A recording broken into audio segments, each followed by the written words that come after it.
Kalau soal yang melibatkan mengapa tidak dipecat awal, saya nak tegaskan di sini. Tuntutlah bagaimana kita tidak pecat pegawai kerana tulis surat minta dipertimbangkan. Ya. Tetapi yang saya anggap hipokrisi di sini ialah tak sepatah pun menyebut surat ahli-ahli mesyuarat Kerajaan Negeri Kelantan dan Terengganu minta diluluskan. What hypocrisy is this? Satu tu mengarahkan supaya diluluskan.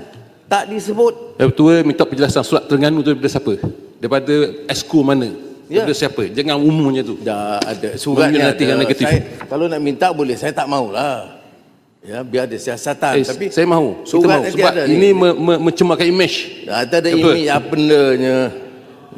Imej. Ini surat ada. Saya boleh hantar kat Muhammad. Baca. Saya di parlimen. Saya bertanggungjawab. Ini surat pengurusi jawatankuasa infrastruktur dan utility luar bandar Terengganu. Nak tahu lagi ke? Mana ni?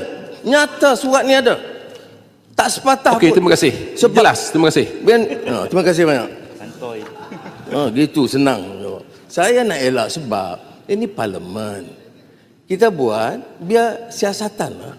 Kalau saya sebut itu prejudice case lebih pada yang menusabah, saya sebut sekadar nak tunjuk bahawa pembangkang tak konsisten. Satu kes minta lulus, tu no issue. Satu kes minta pertimbangan, big issue. Jadi saya nak tegaskan, surat minta pertimbangan ataupun minta perhatian itu bukan jadi masalah. Cuma bentuk sekiranya diandaikan mempengaruhi, itu masalah. Mengarahkan kelulusan.